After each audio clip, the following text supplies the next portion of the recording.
100% गड़बड़ी हुई है, चोरी चकारी की सरकार है। इस मीडिया ने तो बेड़ा गर्क कर दिया। सबसे पहले तो मीडिया के ये चीफ इलेक्शन कमीशन के जो कर्म कांड है उसको अंदर जाना चाहिए, सुधार गृह में। तो आपको जज होने का भी कोई नैतिक अधिकार नहीं है, इस्तीफा देकर घर बैठना चाहिए। संविधान को समझते नहीं, ईमानदार नहीं है। ये बिल्डिंग का नाम थोड़ा सुप्रीम कोर्ट है। झंडे के नीचे जो आदमी काम करते हैं, केंद्र सरकार भी चोरी चकारी की सरकार है और हरियाणा सरकार भी चोरी चकारी की सरकार है। सर एक सवाल करेंगे, जिस तरीके से लगातार ईवीएम पर सवाल खड़ा किया जा रहा है कि ईवीएम से गड़बड़ी हुई है हरियाणा में और दूसरी जगहों में, तो कैसे देख रहे हैं इसको? आप मानते हैं गड़बड़ी हुई है? हाँ, गड़बड़ी हुई है। केंद्र सरकार में भी गड़बड़ी हुई है, हरियाणा सरकार बनने में भी गड़बड़ी हुई है। केंद्र सरकार भी चोरी चकारी की सरकार है और हरियाणा सरकार भी चोरी चकारी की सरकार है।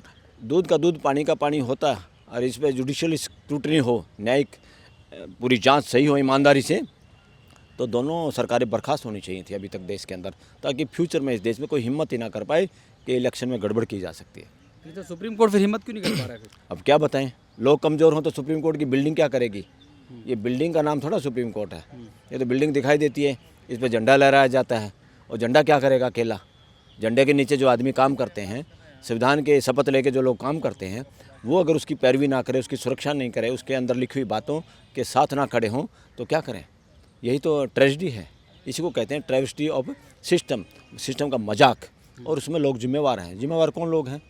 जज लोग जिम्मेवार हैं, जो उस वक़्त के जज हैं। तो इमरजेंसी में भी यही सुप्रीम कोर्ट इसके सारे जज, एक को छोड़ के, जस्टिस खन्ना को छोड़ के, जिनका भतीजा अभी चीफ जस्टिस बनेगा, जो अपने चाचा के आसपास भी नहीं है। उनके चाचा ने जो इमेज खड़ी की थी देश के वकीलों के अंदर, उनकी जो इमेज है, इनकी तो कुछ भी नहीं है।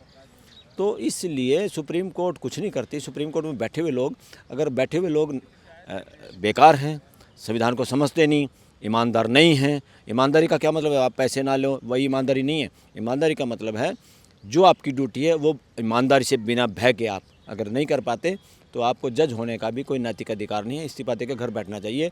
कम से कम देश को पैसे का ही नुकसान हो जाएगा, खाओ तनख्वाह खाओ, मगर देश का बेड़ा गर्क तो नहीं होगा कि डर के या संविधान के अनुरूप अगेंस्ट में फैसले अगर होंगे।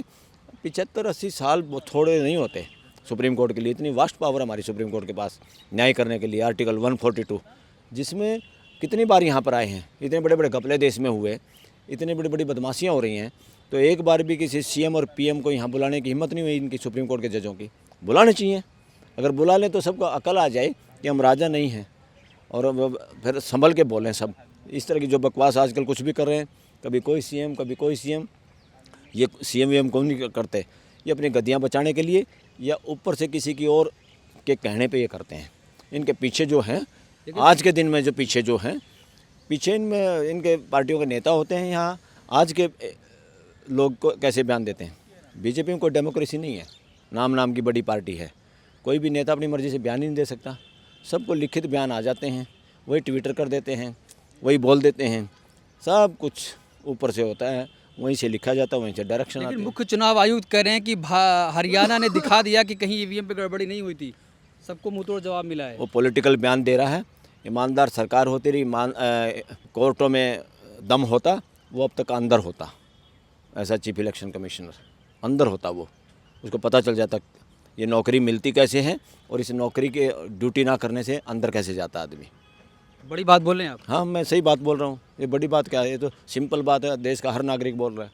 चीफ इलेक्शन कमीशन के जो कर्म कांड हैं उसको अंदर जाना चाहिए, सुधार गृह में, ताकि कोई भी इस तरह से अधिकारी रिटायरमेंट के बाद सत्ता के नज़दीक जाके उसकी रबड़ स्टैम्प बन के, मदारी का बंदर बन के इस देश की कॉन्स्टिट्यूशनल अथॉरिटीज़ पे, संस्थाओं पे कब्जा ना कर पाए नपुंसक लोग। समझे? तो सर जिस तरीके से कांग्रेस पार्टी 31 सीटों की सूची लेकर पहुंची थी कि हम सुप्रीम कोर्ट भी जाएंगे, क्या लगता है सुप्रीम कोर्ट अगर आएगी तो कुछ सुनवाई होगी उस पर? आने चाहिए था। ये कांग्रेस की भी बेवकूफ़ी है, कमज़ोरी है। उनको तो जब हम ईवीएम के लिए यहाँ लड़ाई लड़ रहे थे तभी उनको आ जाना चाहिए था। सारी ये जितनी पार्टियाँ हैं, कांग्रेस है, समाजवादी पार्टी है, बहुजन है, या XYZ जितनी भी पार्टियाँ हैं अपोजिशन में, इनको तो कम से कम एक सामूहिक चिट्ठी लिखनी चाहिए, डिमांड करनी चाहिए कि बैलेट पेपर से चुनाव होना चाहिए। उन पे अगर वो ना चले तो सुप्रीम कोर्ट में आना चाहिए। इनके दुनिया भर के इनके पास वकील हैं जिन्होंने मौज ली है इनकी सरकारों के अंदर, लाखों करोड़ों रुपए कमाए यहाँ सुप्रीम कोर्ट में इनके वकील बन के, जो आज माने जाते हैं कि कॉन्स्टिट्यूशनल एक्सपर्ट हैं। क्या करेंगे वो कॉन्स्टिट्यूशनल एक्सपर्ट? अगर देश के लोगों के अधिकारों को बचाने में वो काम नहीं आ रहे तो क्या करेंगे उन वकीलों का? उनके लीगल सेल बनाए बैठी हैं पार्टियाँ। क्या करोगे भाई?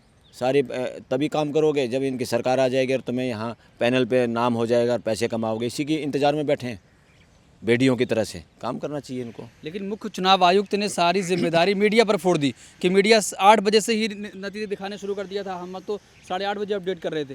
कौन सा मीडिया? गोदी मीडिया। वो मीडिया तो ही नहीं कहा है, इलेक्शन कमीशन का तो मीडिया है। इस मीडिया ने तो बेड़ा गर्क कर दिया। सबसे पहले तो मीडिया के ये घराने जो मालिक लोग हैं और इनमें जो एंकरिंग होती है, जो रिपोर्टिंग झूठी और अफवाह फैलाई जाती है, सबको अंदर ठोकना चाहिए इनको। सबको सुधार करें मैं यहीं, तब सुधरेंगे ये बड़ियों की दुकान है। मीडिया कहाँ है? ये बड़ियों की लाला की दुकान है। यानी बड़ियाँ यहाँ किसी जाति विशेष का मतलब बिजनेसमैनों की है और वो बिजनेसमैन सरकार की चमची मारते हैं, पैसा कमाते हैं, उनकी मर्जी से खबर चलाते हैं। सरकार के एजेंट बीजेपी का RSS के लोग हर मीडिया में बैठे हैं, क्या खबर चलानी है, क्या झूठ फैलानी है। और बीजेपी ने तो एक और नाश कर दिया देश का। यहाँ के युवाओं को जहरीला बना रहे हैं। आज RSS और बीजेपी देश के युवाओं को जहरीले बना रहे हैं, सांप्रदायिकता के नाम पे, सो कॉल्ड धर्म के नाम पे। और दूसरा IT उसमें ट्रोलिंग करने के लिए गलत उनको पैसे देते हैं और उनसे गलत काम करवा रहे हैं। इस देश के युवाओं को पथभ्रष्ट कर रहे हैं। मैं अपने देश के युवाओं से आह्वान भी करता हूं, उनके माँ बाप से भी आह्वान करता हूं, अपने बच्चों को बचाओ, इन सांप्रदायिक ताकतों के धरना जुलूस में शामिल होने से बचाओ और ट्रोलिंग करने से अपने बच्चों को, दूसरों को गालियाँ देने से बचाओ। ये लोग आपके बच्चों का भविष्य ख़राब करेंगे। आज की इनकी करी हुई बदमाशी हमारा कल का फ्यूचर भी ख़राब कर रही है। तो हरियाणा चुनाव पे क्या कहेंगे? क्या हरियाणा चुनाव में गड़बड़ी हुई है साफ तौर पर? हाँ, 100% गड़बड़ी हुई है। चोरी चकारी की सरकार है। हरियाणा के लोगों में जाके सर्वे कर लो। इनकी सरकार तो किसी भी सूरत में आनी नहीं थी। ये सब हेरा फेरी मशीन से है और सब हेरा फेरी उसमें डाटा से है। सुप्रीम कोर्ट में भी अगर कोई आदमी आता है तो सुप्रीम कोर्ट डिसमिस कर देती है मैटर को। सुप्रीम कोर्ट को मैटरों को समझना चाहिए और खुली जांच करानी चाहिए। किस बात से 1 मिनट से पहले कर दें। सरकार कोई याचिका लाती है, उसको चुपचाप स्वीकार कर लेते हैं। आम आदमी इस देश का कोई याचिका लेके आता है, उसको डिसमिस करते हैं। कई बार तो डराने का काम होता है, वकीलों को कोस्ट लगा देंगे, फलाना लगा देंगे। This is not good sign for the judiciary of this country. ऐसे जजों को ऐसी हरकतों से बाज आना चाहिए, ये गलत है। तो ये थे एडवोकेट बलराज मलिक सिंह जो बातचीत कर रहे थे और लगातार जिस तरीके से उत्तर प्रदेश में इनकाउंटर की खबरें सामने आ रही है उस पर भी सवाल खड़े किए और जिस तरीके से EVM पर सवाल खड़ा किया जा रहा है कि हरियाणा में EVM की चोरी के ज़रिए से सरकार बनाई गई है। इस पूरे मामले पर आप क्या सोचते हैं? आपकी क्या राय है? कमेंट बॉक्स अपनी राय ज़रूर दें।